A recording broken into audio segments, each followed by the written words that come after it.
Hello everyone, नमस्कार आप सभी को। आज इस 444वें दिन के वीडियो में आप सभी का स्वागत है। आइए कुछ महत्वपूर्ण प्रश्नों को देखते हैं जो भूतपूर्व संगीत की अनेकों प्रतियोगी परीक्षाओं और पात्रता परीक्षाओं में पूछे गए प्रश्न हैं और ये प्रश्न आगे आने वाली प्रतियोगी परीक्षाओं में अवश्य ही पूछे जा सकते हैं। तो इसलिए आप इस वीडियो को बिना स्किप किए, बिना फास्ट किए पूरा ज़रूर देखिए। तो आइए आज का पहला प्रश्न देखते हैं। आज का पहला प्रश्न है, फ्रांसीसी भाषा में संगीत हेतु किस संज्ञा का प्रयोग किया गया? फ्रांसीसी भाषा में संगीत के लिए शब्द प्रयोग किया गया है मुसिक। मुसिक शब्द, ठीक है, मुसिक संज्ञा का प्रयोग किया गया है फ्रांसीसी भाषा में संगीत के लिए। अगला प्रश्न है, पढ़िनी काल में संगीत के लिए किस संज्ञा का प्रयोग किया गया? पढ़िनी काल में संगीत के लिए शब्द प्रयोग किया गया शिल्प। शिल्प शब्द का या शिल्प संज्ञा का प्रयोग किया गया है पढ़िनी काल में संगीत के लिए, ठीक है।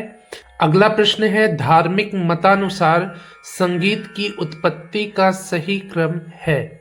धार्मिक मतों के अनुसार, धार्मिक मतानुसार संगीत की उत्पत्ति का जो सही क्रम है वो है ब्रह्मा जी से शंकर जी, शंकर जी से सरस्वती जी, सरस्वती जी से नारद जी, नारद जी से गंधर्व और गंधर्व के बाद भरत जी।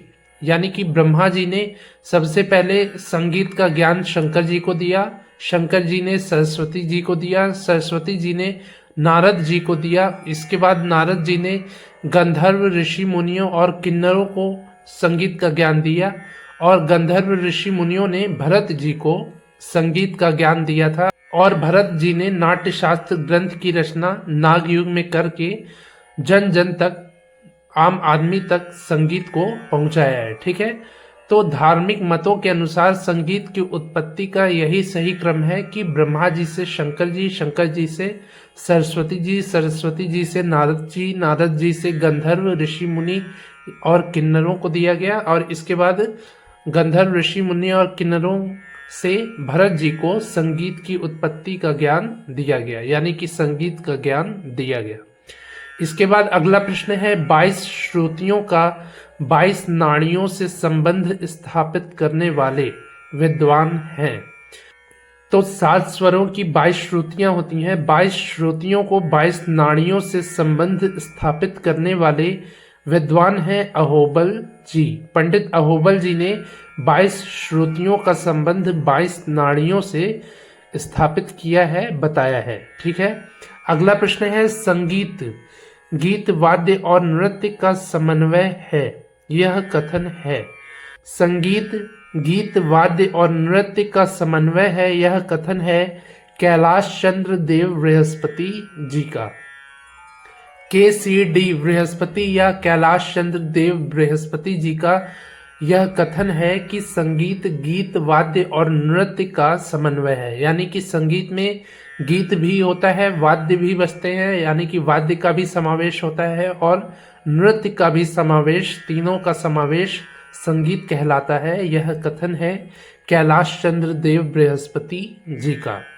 अगला प्रश्न है, गीतम वाद्यम तथा नृत्यम त्रयम संगीत मुच्यते, यह श्लोक वर्णित है?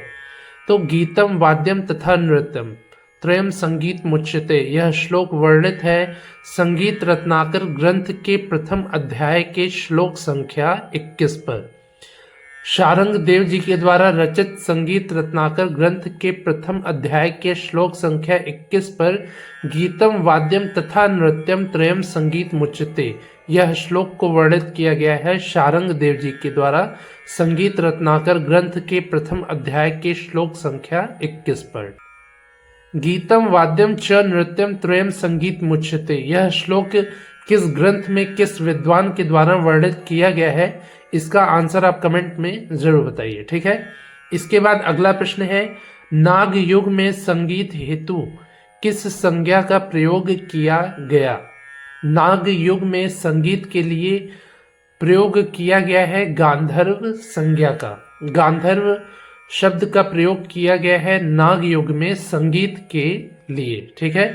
इसके बाद अगला प्रश्न है, सप्तग्राम रागों का सर्वप्रथम उल्लेख किया है। सप्तग्राम राग यानी कि 7 ग्राम रागों का सबसे पहले सर्वप्रथम उल्लेख किया है नाट्यशास्त्र ग्रंथ में भरत मुनि जी ने। आचार्य भरत मुनि जी ने नाट्यशास्त्र ग्रंथ में सप्तग्राम रागों का उल्लेख किया है। अगला प्रश्न है, संगीत का पारिभाषिक उल्लेख सर्वप्रथम प्राप्त होता है। संगीत का पारिभाषिक उल्लेख सर्वप्रथम सबसे पहले प्राप्त होता है संगीत रत्नाकर ग्रंथ में। संगीत रत्नाकर ग्रंथ में संगीत का पारिभाषिक उल्लेख सर्वप्रथम प्राप्त होता है। अगला प्रश्न है, चतुश्चैव षड्ज मध्यम पंचमा श्रुतियों के संदर्भ में इस श्लोक का उल्लेख प्राप्त होता है। तो यह एक श्लोक है, चतुश्चैव षड्ज मध्यम पंचमा। तो यह श्रुतियों के संदर्भ में यह श्लोक है और इसका उल्लेख सर्वप्रथम प्राप्त होता है संगीत मकरंद ग्रंथ में। संगीत मकरंद ग्रंथ के प्रथम अध्याय के श्लोक संख्या 85 पर यह श्लोक का उल्लेख प्राप्त होता है, चतुश्चैव षड्जो मध्यम पंचमा। ठीक है, षड्ज मध्यम पंचमा। तो यह श्रुतियों के संदर्भ में यह श्लोक का उल्लेख किया गया है संगीत मकरंद ग्रंथ के प्रथम अध्याय के श्लोक संख्या 85 पर। अगला प्रश्न है, आचार्य भरत मुनि जी ने सारणा चतुष्टयी हेतु किस संज्ञा का प्रयोग किया है। आचार्य भरत मुनि जी ने सारणा चतुष्टयी हेतु प्रयोग किया है श्रुति निदर्शन शब्द का। ठीक है, सारणा चतुष्टयी के लिए श्रुति निदर्शन शब्द का प्रयोग किया है आचार्य भरत मुनि जी ने। अगला प्रश्न है, श्रुतये इति श्रुति श्लोक का उल्लेख प्राप्त होता है। श्रुतये इति श्रुति यानी कि जो कानों को सुनाई दे वही श्रुति है। ठीक है, तो श्रुतये इति श्रुति श्लोक का उल्लेख प्राप्त होता है संगीत रत्नाकर ग्रंथ में। शारंग देवकृत संगीत रत्नाकर ग्रंथ में श्रुतये इति श्रुति श्लोक का उल्लेख प्राप्त होता है। अगला प्रश्न है, तार की लंबाई कम करने पर ध्वनि सुनाई देगी। यदि तार छोटी है या लंबी तार को छोटा किया जाए तो ध्वनि सुनाई देगी हमें ऊंची ध्वनि सुनाई देगी। छोटी तार पर आघात करने पर यानी कि तार की लंबाई को कम करने पर जो ध्वनि उत्पन्न होगा वो ऊंचा होगा और तार की लंबाई को ज़्यादा करने पर ध्वनि की जो ऊंचाई है वो कम होगी। ठीक है, यानी कि तार यदि लंबी होगी तो ध्वनि हमें नीची सुनाई देगी और तार यदि छोटी है तो ध्वनि हमें ऊंची सुनाई देगी। इसके बाद अगला प्रश्न है, किसी तार की लंबाई यदि अधिक की जाए तो नाद होगी। किसी तार की लंबाई को यदि अधिक किया जाए तो नाद होगा नीचा। ठीक है, नीची नाद होगी यदि किसी तार की लंबाई को अधिक किया जाए या बढ़ाया जाए तो। अगला प्रश्न है, तीव्रता निर्भर करती है। तीव्रता निर्भर करती है कंप विस्तार पर। कंप विस्तार पर तीव्रता निर्भर करती है। अगला प्रश्न है, तारता निर्भर करती है।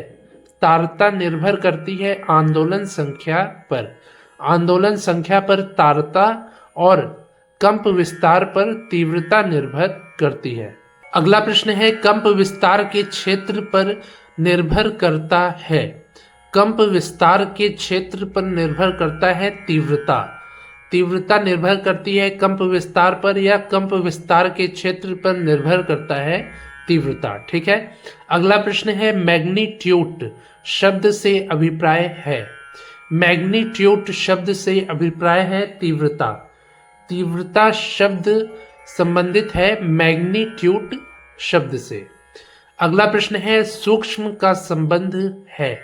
सूक्ष्म का संबंध है हृदय से।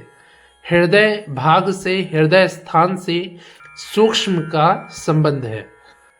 आज का आखिरी प्रश्न है, अति सूक्ष्म का संबंध है। अति सूक्ष्म का संबंध है नाभि से।